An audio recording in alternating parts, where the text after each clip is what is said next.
This is the Bates Bobcast, our weekly podcast that takes a look at the week that was in Bates athletics. My name is Aaron Morse, and this week we look back on the pair of wins women's basketball earned over the weekend to qualify for the NCAA tournament's Sweet 16. Plus, men's track and field is sending their Distance Medley Relay team to the NCAA championships, and it was an undefeated weekend for baseball and women's tennis. That's this week on the Bates Bobcast.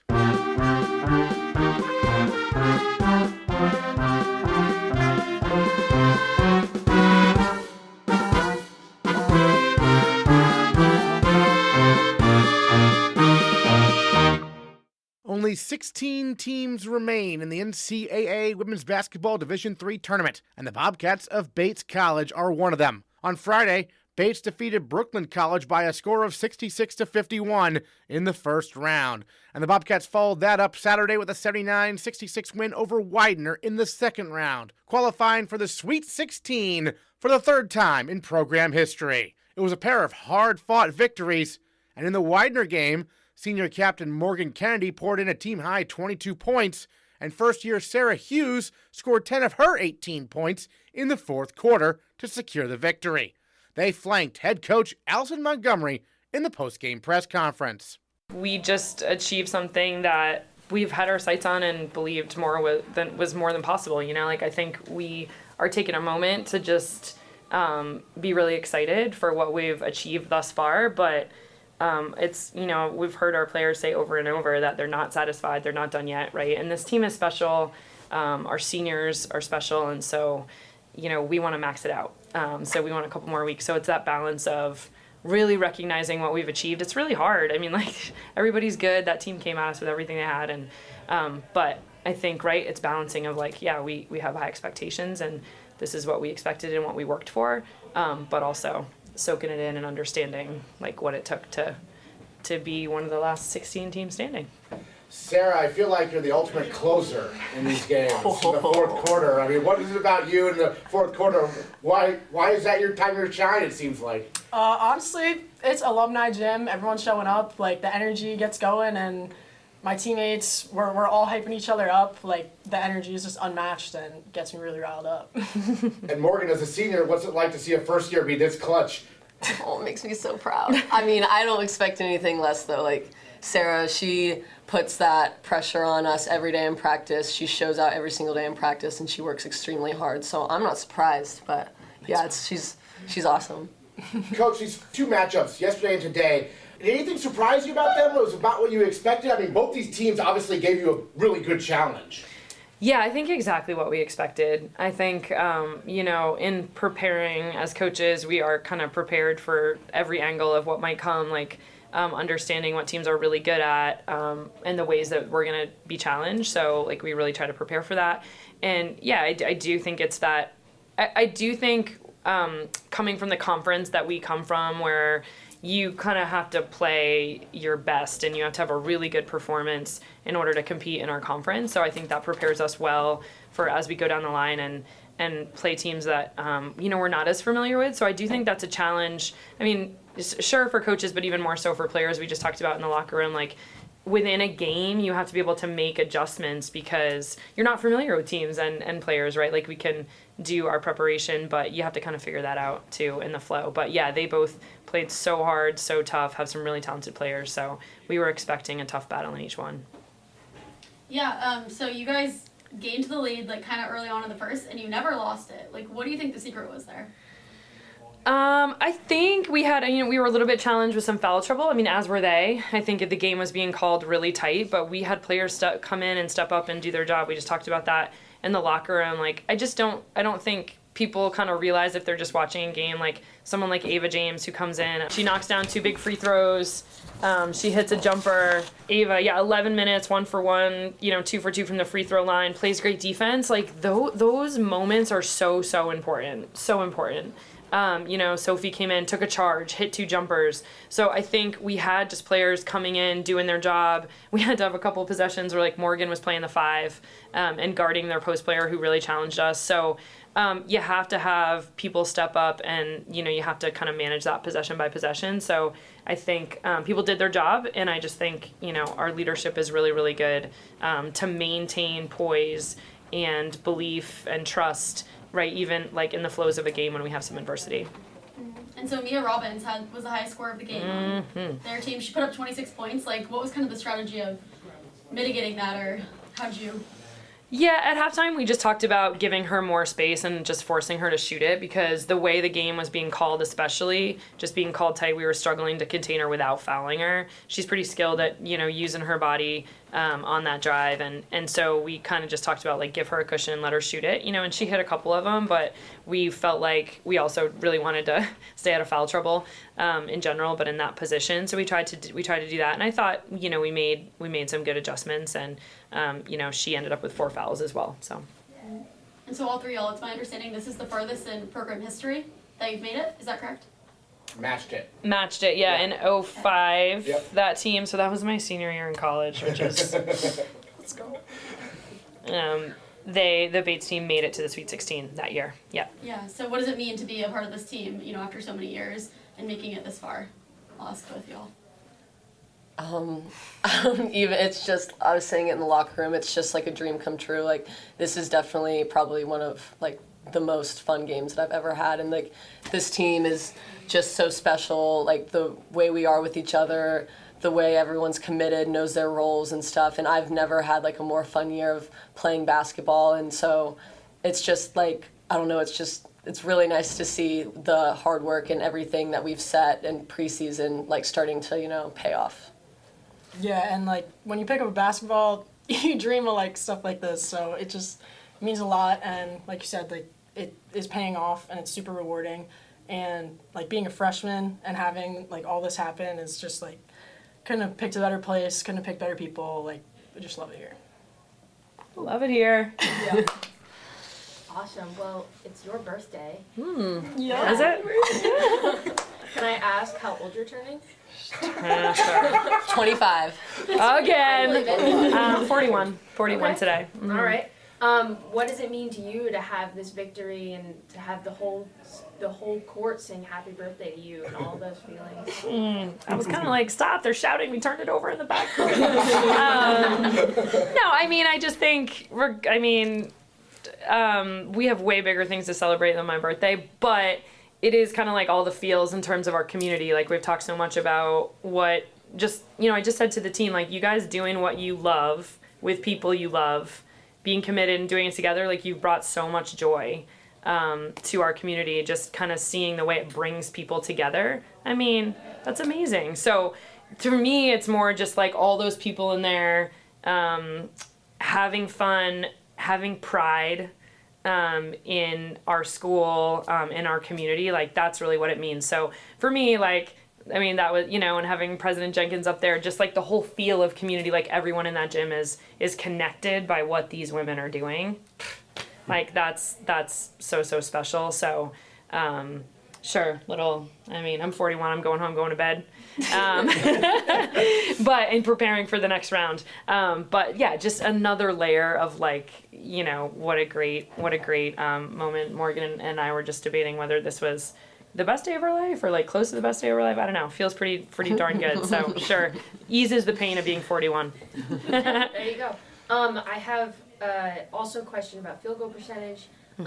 It went up every quarter for you guys. It went up substantially, actually, every quarter. Can you talk a little bit about what might have gone into that, making that happen, and any mindset changes or court decision making that changed? I honestly think it's 2 things. I think we play fast. I think some of that is kind of like wearing on our opponent, right? Like, I just think we're used to playing back-to-back, and I think we're used to playing a certain pace. And so I think probably part of that, right, is us continuing to rise and play through that maybe when Widener was kind of struggling as we went on runs there to maintain that same sort of pace. I also just think like that's championship level stuff in terms of, I think we were doing so many good things. Like we out-rebounded them by 20, right? We were so many possessions where I say to the bench, like, great shot. Like we got another O-board. And so I think some of that is just persistence with sticking to, what we were doing and some of the looks that we were getting and some that maybe just weren't falling. So I think it's kind of those two things. I don't know if, and like, Sarah's fourth quarter genius there. Oh yeah. Bates's, your guys' field goal percentage was actually below that of Widener for this game. Yep. I'm wondering what kind of tactics defensively you guys were using to make sure that even though they might have been making more shots, they weren't getting as many shots.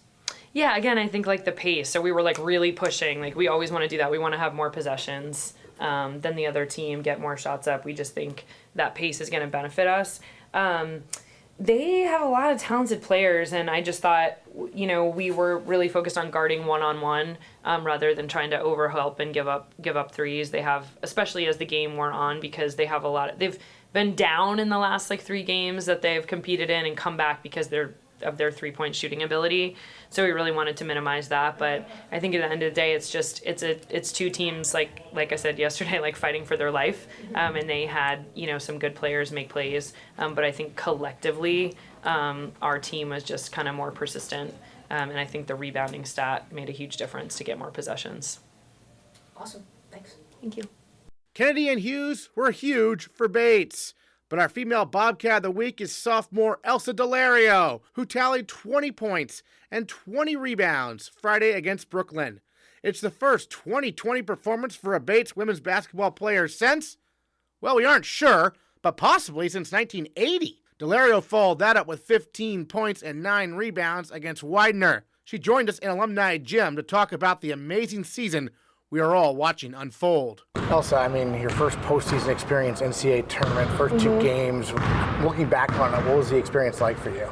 Yeah, it was so special to be playing in Alumni, just with such a great community coming out to support us. But the basketball, it was super, 2 super fun games to play in. We definitely did see a little bit of different play from them, which did challenge us, but just overall super proud of us with how we competed this weekend. Well, yeah, and you touched on the zone defense that Brooklyn played. That's obviously a tough defense to play against in terms of turnovers and everything, but for you, as a post player, it was great for rebounding. So yeah. How fun was that to pull down all those boards? It was a lot of fun, and I think it helped us a lot, but yeah, it did put me in the position to just really play short corner on offense and be in good position to get a bunch of O-boards, which was really good, but also on the defensive end, I think they were just driving to the hoop a lot, so I was trying to be there as much as I could to secure the rebound, because rebounds, they're a big part of the game, so very important for us, for our success.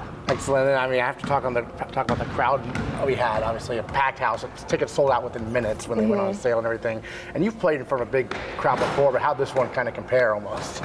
Yeah, I feel like the biggest crowd I've played in was probably at Bowdoin for the championship game, but just something about being here in Alumni in a smaller gym, so much more intimate, and alumni magic is real, and it's just so fun to have everybody out here supporting us.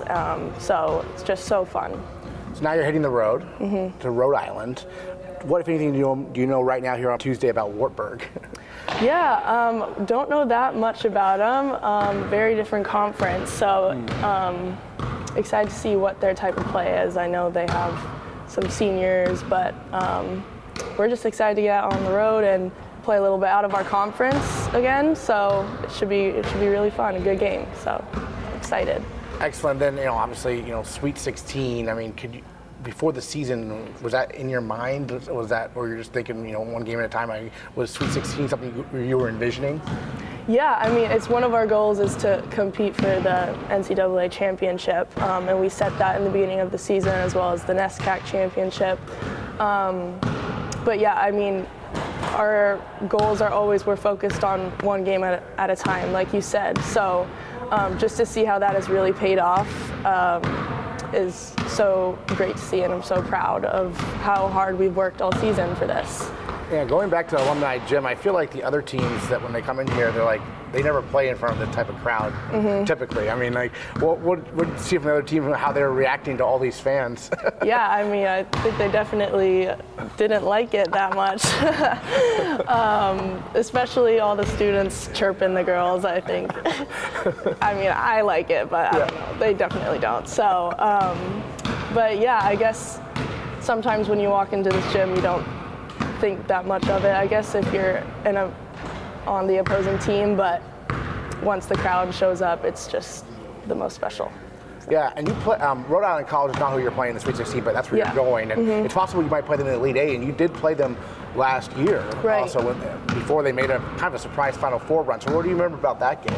Yeah, I mean, our team was so different back then, and I remember it was like a pretty close game until the end, kind of, and they were pretty good last year as well. So really excited to see if we can play them. I know we can compete with them really well, especially with our team this year with how everybody's contributing so much. So yeah, I think that would be a really good matchup for us. Yeah, I mean, everyone just has contributed so much throughout the whole season. I mean, in the postgame, you know, Alison talked about like, Ava James, Sophie Spoke were able to do like kind of limited minutes, but what's that like for you to see, you know, even when you're on the bench, that other players like your backup, Danielle Adams, can make big contributions, right? I know. It is so great just to see everybody come in and just do their job.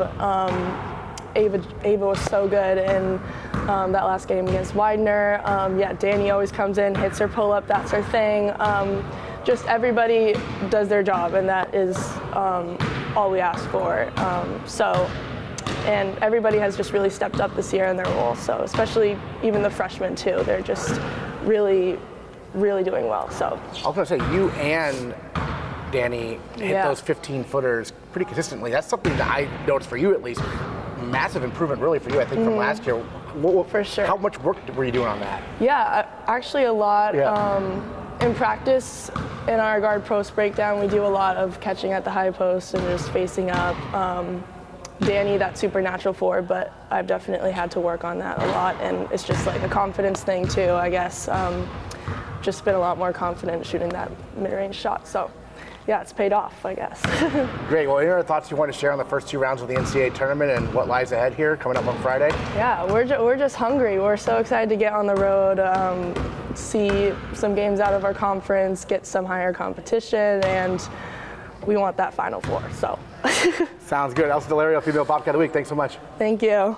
On Saturday, the Bates men's track and field team headed to Tufts University for the last chance meet, which is, you might have guessed, the last chance for athletes to qualify for the NCAA Division III Indoor Championships, with sophomore Ross Tejeda running the 1,200 meters, junior Truman Williams, the sprinter of the group, in the 400 meters, junior Calvin Capelle handling the 800 meters, and senior captain Ned Farrington anchoring the race with the mile run. The Bates Distance Medley Relay team put up a time of 9 minutes, 52.26 seconds. Good for second on the Bates all-time performance list. Enough to qualify for the NCAA championships. The DMR team will race for All-America status this Friday at 6:30 p.m. in Virginia Beach.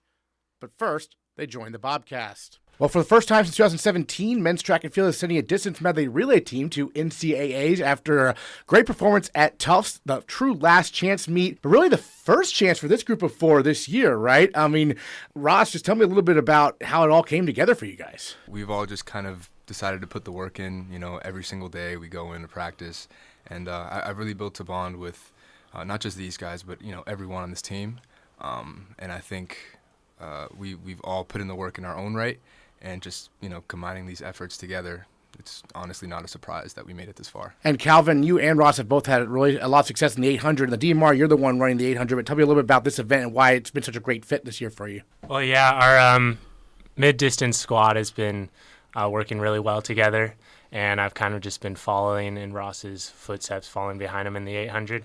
And for the DMR, we just decided that he would run better in the 12. I would take up the spot in the 8, and it's been working out well for us. And Ned, I saw the celebration at the end. You anchored it there at the mile. What was that like, celebrating with your teammates after you crossed the line? Because I assume they immediately saw the time and knew that was going to be good enough, right? Yeah, I mean, it was a completely euphoric feeling. Like, I just crossed the line. I couldn't do anything but put my arms up. Immediately went to the left into the infield, and they just, like, swarmed me. And I was like, guys, I'm dead right now. I need to hit the ground, like, and just lay down. But they were just, like, swarming me. In the video, you can see Truman just almost get, like, absolutely crushed by the three of us. But it was, like, it couldn't have been a more euphoric feeling, because the DMR, it's not just one person putting it together on a given day. It's 4 people need to have good races. And I think that shows with the fact that there's only 3 seconds separating the top seed in the DMR this weekend and the last seed. So, yeah. And Truman, you have kind of the shortest leg there, the 400 meters. And so what's it kind of like from your perspective there in the middle of the race, doing basically a sprint event in the middle of this, relay? Yeah, well, I've always seen the 400 as sort of the odd one out because, I mean, you all train somewhat together, whereas I'm completely separate, and it really shows in the warm-up where these 3 guys go on a run and I stayed on the indoor track and did my little drills, and then they came back and we were ready and I got the baton, and it didn't really feel like a massive change in pace. It felt like the baton's moving, I grabbed it, I ran, and Calvin and Ross did a really good job of handing off to and from me, being able to keep the momentum. So it didn't feel like it was a different race that we were running. It really felt really fluid. Excellent. Well, Ross, first time on the Bobcast. Tell us a little bit about yourself, your background, how'd you end up at Bates, and what got you into track and field growing up? Well, a lot of people don't know this about me, but I was actually quite the hooper before running track.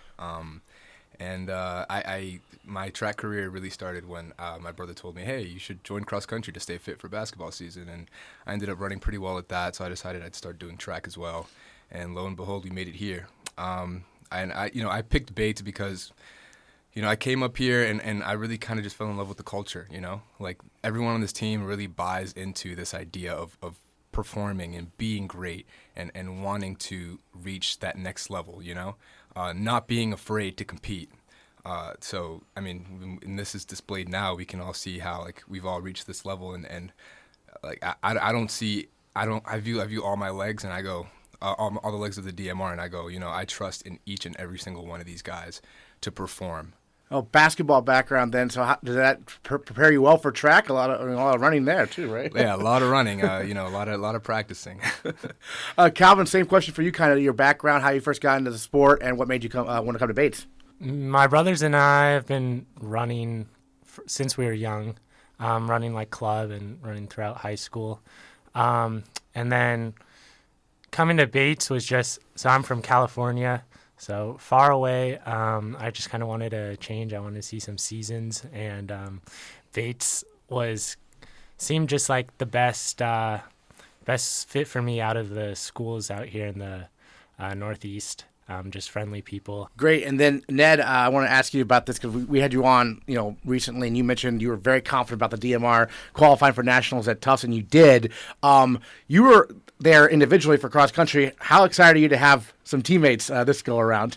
I mean, the thing that happened in the fall was I unfortunately was only able to go alone and for the men's team, and then with the women. Sure. So I think having 3 of my teammates here is like, this is the dream. I told Coach Feldman in December that the distance medley is by far the event I most want to qualify in.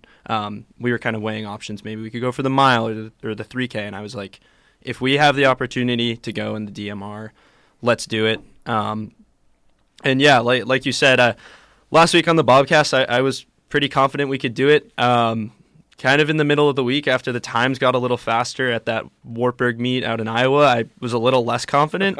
It was kind of doubting things a little bit. I can't lie about that. But I kind of knew after Ross ran his leg, I was like, we're going to do it. So, yeah. Truman, how confident were you going in that you're going to get that time you needed?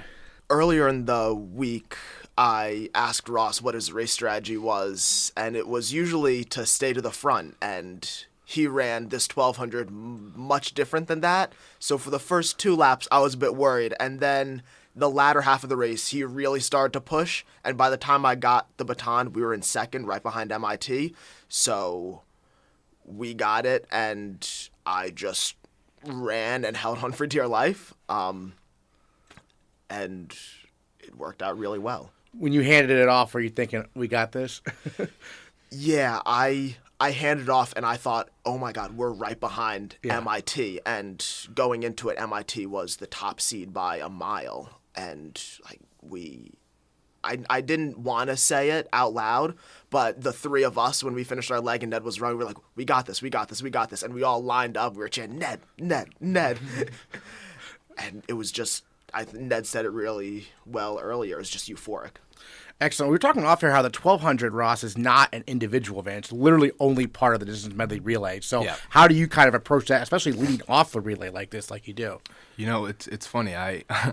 After we had run the time, I was talking to Ned, and I was like, well, because Ned, first of all, for some context, Ned texts us at like 11 at night, and he goes, the warp rig meet, really, really, it made it harder. It's gonna be a lot harder than we thought it was gonna be, and so I go, okay, let's just do it. I just texted. I just said, let's do it. And I tried to sound confident, but in reality, I was, scared out of my mind. So I stayed up for about 45 minutes on my journal, and I started writing down split variations that would all add up to precisely 3 minutes, if not under. And when we ended up here in the splits at the end, turns out that I ran at 3 minutes flat to the millisecond, which just blew my mind. But realistically, I was kind of planning for that, and it's just the dedication and the love to really not just perform for me, but also for these guys. And having never run a 1200 before, that was definitely a difficult task for me to just really pace myself properly and set these guys up for success. You're a sophomore, right? Yeah. I feel like you've really had like a breakout season almost, kind of. What's been the key for that for you? Last year I wasn't competing at all. I was, being weighed down by some injuries and, really kind of losing confidence in myself. But, that summer I just decided to really lock in because, I told myself I'm not going to let these injuries sort of define me. And I knew when I came in this sophomore year, I was just going to put it all out there. This community really embraced me, and I wanted to embrace it back. Excellent. Calvin, when Ned sent that text to everyone, what was your reaction? Everyone was kind of warning me. The 800 goes out quick because you get the handoff from the 400, so you're kind of at the 400 pace. And I was like, okay, so I just got to I was still really focused on what I had to do and how I had to stay calm in that first couple laps. I went out faster than I've ever gone before in that race, and then proceeded to go as lactic as I've ever gone before. And kind of in that last 300 meters of my leg, I was just hanging on to this Amherst guy. I was trying not to let this gap grow any further, and there are no doubts in my mind. Like usually in an 800, you go that lactic and you go, oh, I don't know if I'm going to finish this race. I might start walking here. But what happened was I was just thinking about my team and how there's no shot I was going to let them down. And yeah, got the baton to Ned. Okay, so for people who aren't track and field experts, lactic, break down what that means in the context of track and field. I would just have you go run a lap of the track as fast as you can, and it's that's what that is. Yeah. It's that burning feeling where your legs don't move anymore. And yeah, it got to the point where it wasn't just my legs burning, my hands were tingling, and I was like, I don't know if I'm gonna be able to hold on to this baton anymore. But we made it work. So was it a relief when you got to Ned for the handoff? I don't know if it was a relief. Everything was kind of black at that point. So do you think your strategy will change a little bit for nationals then? Or honestly, going out that hard is kind of great training for doing that again. So it might get out hard. I don't know. I'm just going to get out there and compete with the rest of the 800 legs. So Ned, when you guys go to nationals, for the DMR, it's just a final. There's no prelims or anything. That's right. Yeah. Are there different heats, or is it all one race? all 12 teams in one race. Okay. Yeah, so that's going to be really interesting. We'll see how that goes, yeah. That's because that's probably a bigger field than was at Tufts, right? Yeah, I think Tufts was only 8 teams, and also here it's 12 teams that are all within 2 seconds of each other. At Tufts, it was like 40-second spread between the teams. So really, it was just us, Amherst, and MIT. It was a 3-team race, but this is going to be a little bit different. Yeah, The track's going to be crowded. I feel like that's. Yeah, so I think where you're really going to see the issue is from where Ross is handing off the 1200 leg to Truman. That's going to be a little bit sketchy because those 1200 guys, they'll all be right with each other because it'll probably be a little bit tactical. Nobody's going to really try to run away with it. And then, yeah, you're going to be handing off to guys that are going to be fighting for the inside lane, and, they're running 20-something miles per hour, so it's going to be scary. But I think we're equipped for it. We've been in tactical races where we get boxed in all year long, so we're super ready for that. Yeah. Truman, how excited are you to compete on the national stage here against the best in D3? I would be lying if I said I hadn't had that T-First page up on my laptop in a tab for the past week and a half, with almost everyone's individual page also open. I truly can't wait, and I really couldn't ask for a better team to be going with. And Ross, I mean, for you, obviously, this is the first time nationals for everyone except for Ned, right? So what's it mean to you to be going? I'm just happy to be there, I told myself as soon as I walk in there, I'm just going to soak up every single moment, and talk to everyone, and hopefully I'm back here again. I just love what I do, and being rewarded for it and being recognized for it. It really feels good, Aaron. Excellent. And I think it's the last event of the Friday events, if you will. So it's the last event on Friday. So Friday night, everyone's going to be watching. Calvin, how excited are you for that opportunity? I'm still kind of in disbelief that we made it. So yeah, similarly to Ross, I'm just going to be soaking it all in. It's my first time going to nationals, so it'll just be, I've heard it's a really fun experience. I'll get to see my parents there, which will be really fun to catch up with them. But yeah, that's about it. Just going to soak it all in. And Ned, you've been for cross country obviously multiple times. So what's it like now breaking through on the track side of things? It was a huge monkey on my back, I would say, for a few years. I feel like I've just been on the bubble, ready to qualify. But there's a reason it's only 20 people that qualify. It's really, really difficult. Or in the DMR's case, actually only 12 teams. Yeah. So it's just like, oh my God, it's just such a relief to finally get to go. And now it's just fun now. There's no pressure on our team to do anything crazy, and because of that, I think we are going to do something crazy. I was reading this article on the Stride Report. That's one of the big journalism agencies that covers D3 track and field. Gotcha. And they were like, yeah, Bates might be able to get top 8 if they really have a good day, and I'm like, I think we can do better than that. So I don't think there's any pressure on us. They're sleeping on us for sure. So and top 8, have fun. Top 8 All America score points basically. Exactly. Yeah. Yep. Excellent. Well, any other thoughts any of you wanted to share on this amazing opportunity for you guys coming up here this Friday night? Do we haven't got to talk about yet, perhaps? All I'm gonna say is, I hope you guys tune in. We've been working hard all year, and these are my brothers basically, and I'm just so excited to see us perform and to see us on that national stage and do what we do best, which is run. Men's Distance Medley Relay competing at NCAA Championships in Virginia Beach coming up this Friday night. We'll have the link to watch on GoBatesBobcats.com. You can check it out. And again, top 8 get All-America. Should be really exciting. Ross, Calvin, Ned, Truman, thanks so much for joining the Bobcast. Really appreciate it. Yeah, thank you so much. Thank you.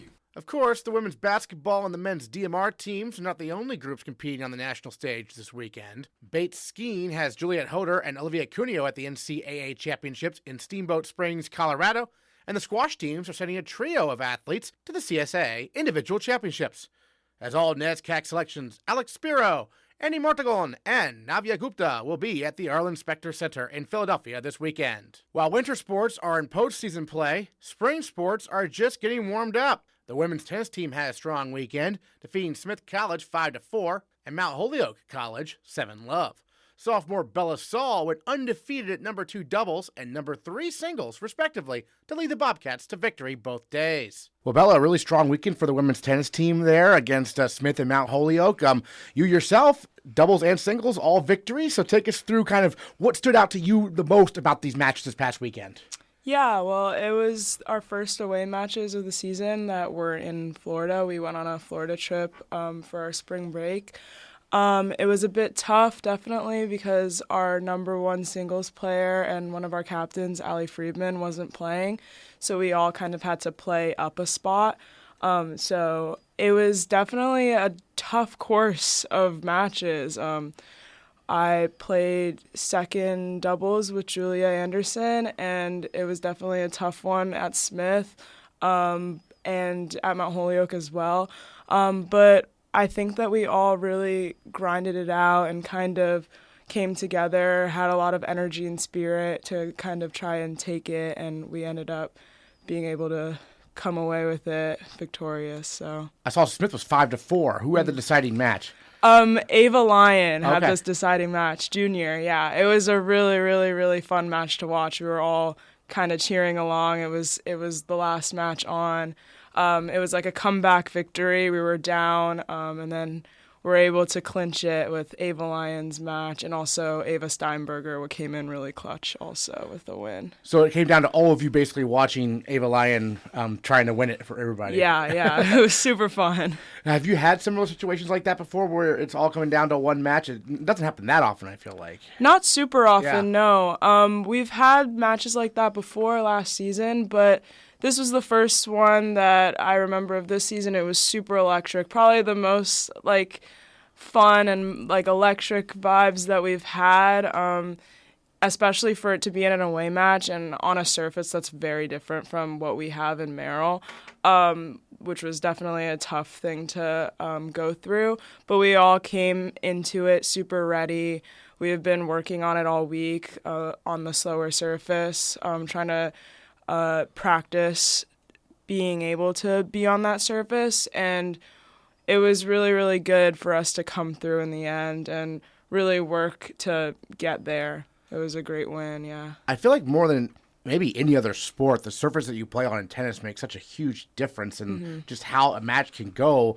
What do you prefer the most to play on, and then how do you adjust to surfaces you don't like so much? Yeah, I mean, obviously, I'm biased. I love Merrill. Yeah. We play on a super fast surface in Merrill, and that is obviously super great. But that means that the points are going to be a lot shorter usually in Merrill. On a court like Smith or like Mount Holyoke or like the majority of the matches that we'll be playing away this season, the ball will be a lot slower and it will bounce a lot higher also. So we will definitely be in for it. It's kind of difficult to train for that in Merrill, since the ball kind of skids there, but at these other surfaces, it's a bit harder. The points are going to be a bit longer. We're definitely going to have to use a bit more energy and stay in the points for a lot longer. But yeah, I mean, I'm definitely biased. I love Merrill. I love to practice in Merrill. I love to play in Merrill. So yeah. Excellent. So you're a sophomore, right? I'm a sophomore. So take us through when you were in high school looking at colleges. You're from Brooklyn, New York, if I'm not mistaken. What made Bates the place for you? Well, I visited in probably October, a very, very nice day, and I was immediately sold as I was walking down Alumni. I loved the community. I loved the way that everything was set up. I thought that it was a beautiful campus, and then I met some of my teammates, and they also sold me, and also coach is just amazing, and I think that all of the culmination of all of that made it like the best fit for me by far, and I'm super happy that I made the decision that I made. And then growing up, how did you first get into the sport? I first got into tennis over a summer. I went to a summer camp and was able to pick it up then, and then I didn't really take it seriously until I was 11 or 12. I started playing at my local park. And from there, I started playing tournaments and started doing after-school programs, which was really, really helpful for my development. And then finally, I got super into it when I was like 12, 13 and was playing multiple times a week. And yeah, from there on, I've been playing ever since, I guess. Was that really the sport you focused on the most growing up, or were there other sports involved also, perhaps? Mostly just tennis. Yeah. I never really took any other sport super seriously. I remember as a kid, I did a bit of basketball, did a bit of soccer, did a bit of track, but like it was never anything that stuck. It was kind of just maybe in PE or doing it in middle school, but tennis was the only sport that really stuck with me. Excellent. Then you mentioned your doubles partner this weekend, Julia Anderson. She's a first year, right? Mm-hmm. So what's it been like working with her, and how's that chemistry working? It's been awesome. Yeah, we played a lot in Florida. I think that each match that we've played, we've gotten a lot better. The chemistry is great. She's been a really great person to have on the team. Super, super good, has amazing energy on court. And I think that we're going to do really, really well this season. I'm really excited. Is doubles something you played before coming to Bates? Probably a little bit more than some other players, because I in junior tennis, it's kind of rare for players to be focusing on doubles, but I was able to have that experience from high school tennis and then from playing some tournaments as a junior, and that has been super, super fun. Last year, I played number 3 doubles with Ava Lyon for the most part, and that was super great, and I think that definitely prepared me for this year playing with Julia, so super exciting. Excellent. Well, NESCAC play is getting started this weekend. Yeah. You're right away at Middlebury, at Williams. Obviously, some tough opponents. So what are your thoughts on going on the road? Kind of a tough road trip to start things off, but you're already battle-tested, I guess, having played some D2 schools, right? Yeah. I think those D2 schools in Florida definitely have helped us prepare for what's coming up this weekend. It's going to be a tough 2 matches, definitely, against some great opponents.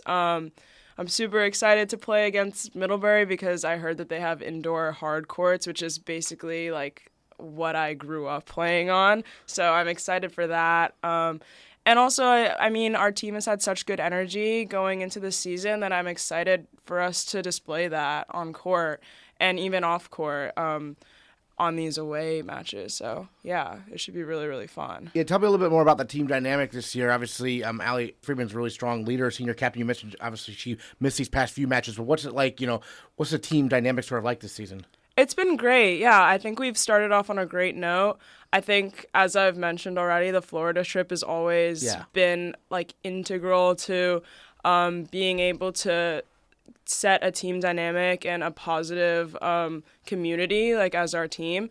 And I, with the help of the juniors, our junior captain, Drew Williams is one of our captains as well, and also just leadership, like, throughout the team. I think we have freshmen who are exhibiting, like, great leadership skills as well. And so, yeah, it's been really great. I think our team dynamic is super good and will be really important to some of these big matches that we're going to be playing. It's kind of interesting because your schedule is so road heavy to start the year. I mean, you don't play a home match until April 13th with Bowdoin coming to town. By that time, you may be outside at Wallach Tennis Center, I mean, depending on the weather and everything. But what are your thoughts about, it's kind of exciting, I guess, to have 5 straight home matches to end the year, but you got to get there first, right? Yeah, I know. We were lucky last year to have the majority of our matches home in Merrill, which was super fun, and it definitely shocked our opponents when they came into the different surface. So this year we kind of had the other end of the stick where we're going to be on the other surfaces, maybe being shocked by the surface.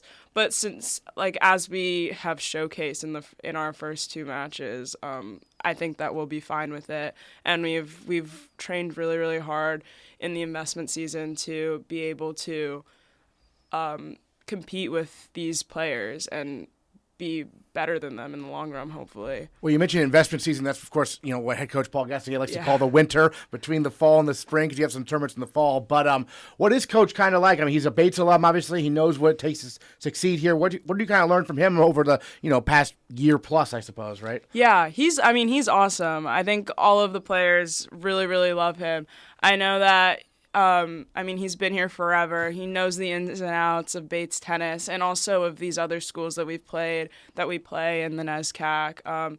And it's really, really helpful for him to be our coach, especially because he knows our experience as Bates students. Like he did the academics, he did the tennis, he went to all these schools that we were playing to play as well. And then he also has his like ATP tournament experience.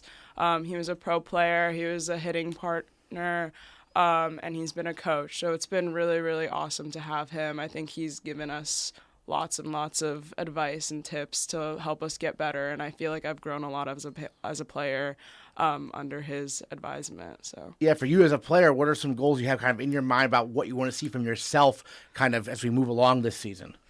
Yeah, I mean, for doubles especially, I want to see us taking that doubles point in number 2 doubles. I'm really excited. I think that our energy's really there, and especially with some of these D2 schools that we played in Florida, we were right on the mark. So I think that that's going to translate into the season really, really well. For singles, I think that we're all doing a really, really good job at staying in the point and building the point. And I think that it would be really, really nice to see us all coming in and finishing at net and just kind of having fun with it. Like, sometimes it's hard to do that in tennis because it's kind of just such a like an analytical sport in certain ways. You just play the patterns until you have an opportunity to kind of go for your shot. And yeah, I think we just have to have fun building the point and have the energy and have the grit and determinedness to go for it, go out and win matches. So. Excellent. Bella Saul, undefeated weekend for the women's tennis team, and for you personally, taking on some NESCAC opponents this weekend on the road. Thanks so much for joining us on the Bobcast. Really appreciate it. Thank you so much for having me. On the baseball diamond, the Bobcats swept Plymouth State in a Sunday doubleheader, taking Game 1 10-1 and Game 2 14-6. Senior Sam Hough was outstanding in a complete game victory in Game 1, going the full 7 innings and allowing just the 1 run on 5 hits and striking out 3. Meanwhile, he did not walk anyone. So, Sam, your second start of the season, a complete game there against Plymouth State. For you, like, what kind of major adjustments did you make, or if any, going from start 1 to start 2 to have such a great outing this past weekend here? The biggest adjustment was controlling the run game better, and that basically just means being quicker to home plate and throwing off the base runner's timing to prevent stolen bases. And I also made sure to get ahead on hitters 0 balls, 1 strike every time that I could. First pitch strikes, excellent. And then take us through the game, kind of. I mean, were there any key moments that kind of stand out to you? Definitely, yeah. I remember later in the game, a runner tried to advance from first to second after hitting a single, and Dylan threw him out at second base to get the second out, and that was very pivotal in ensuring that I could go out there for the 7th inning. What else? I had a few strikeouts to get the 3rd outs of innings, and some phenomenal plays up the middle with shortstop and second base.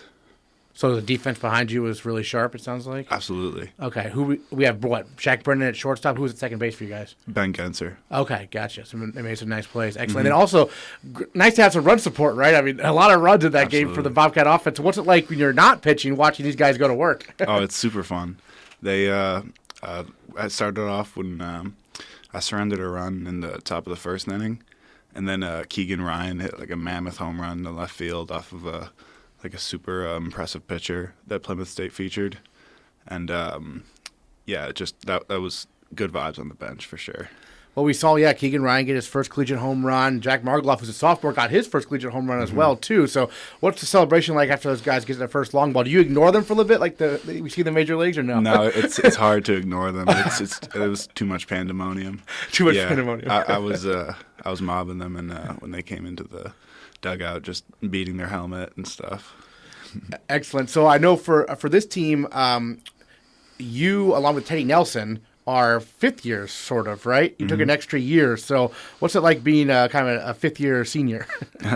You feel very old. I'm like 4 or 5 years older than some of the freshmen, and I'm just very glad to be back. I'm like super happy with that decision that we made to like defer the last year of eligibility, and it's feels nice to be like an older leader on the team. And so for the team, I mean, what are some goals you guys kind of have this season in terms of, what's it going to take to, kind of break through the NESCAC? You guys had a winning season last year. It's just a matter of getting some of those NESCAC victories, right? Yeah, that's going to come in a few weeks, NESCAC play. Yeah. I think just personal goal that I have is getting better every day. And, I think if every single person on the team believes that, we can achieve, more than we know. What pitch mix are you working with? What do we need to watch once you guys are finally playing on Leahy Field here in a few weeks? I throw fastball I throw a pretty hard fastball, and like a slower curveball that I kind of just flip in there for a strike when I need it, and then a swing and miss slider and a pretty good changeup too. Oh, nice. Is your fastball a four-seamer or two-seam? Four-seam. Four-seam fastball. Okay, gotcha. If I recall, that's kind of your primary pitch, right? That's yeah. Yeah, and I would say the changeup is the go-to out pitch. Excellent. Was the changeup working for you there against Plymouth State? Yeah, definitely. I had it. Excellent. So 4 pitches there, and what's it like? Who you've been working with? Dylan mostly as your catcher, or do you have different catchers you work with? Yeah, in practice, I'll throw to all of the catchers I've thrown to, and I threw to Brandon against Hampton Sydney, and then I just threw with Dylan this weekend. It just kind of depends on who they need in the lineup, and I'm ready to go throw to whoever. So after a pretty convincing doubleheader sweep of Plymouth State, who, Bates and Plymouth State have had some close games for the year, what was it like to get 2 blowout wins, sort of? It was satisfying. Yeah. And I know it felt good for our assistant coach, Coach LaFlame. Oh, right. That was he said that was super sweet for him in post game, and he was very proud of all the work we had put in, and I was super excited to play for him today. Last weekend. And Coach Flame is a Plymouth State alum, if I'm not mistaken. Is that right? Or he used to work there? He's both, I think. Both. Okay. Okay. Gotcha. So extra satisfying for him. And then, what's the team like this year? What's the group like? What kind of personalities are on this team? I would say we're all pretty outspoken and honest with each other. We have fostered very good relationships throughout the years, and it's kind of you can see it in our dugout and on the field by how comfortable we are with one another. It's an extremely supporting environment too. Excellent. Well, any other thoughts on the 2 games against Plymouth State and what you're most looking forward to here? Yeah, I guess you got more road trips coming up. I think you're in upstate New York this weekend, right? Mm-hmm. Yeah, that'll be nice. That's around where I'm from. Okay. So I'll have some family and some friends at those games. And as for any other thoughts from Plymouth State, it was super fun to watch the bats clicking, and we were facing some some difficult starting pitching, and we flourished. It was super impressive. Awesome. And then, of course, complete game for you. That's your 3rd career complete game. I remember the other 2 distinctly. That Skidmore 9-inning one where you threw 100,000 pitches. So you take a lot of pride in finishing those games? Yeah. It's my game. When I'm clicking like that, I want the ball for the rest of the game. Absolutely. Sam Hough, thanks so much for joining us on the Bobcast. Really appreciate it. Next time on the Bates Bobcast, we'll recap the national championships for skiing, track and field, and squash. Plus, we'll look back on the women's basketball team's trip to Rhode Island College for what they hope will be a pair of victories. If they do win twice, that means a trip to the Final Four in Columbus, Ohio. Make sure you stick with GoBatesBobcats.com for all the latest Bates athletics news, and we'll catch you next time on the Bates Bobcast.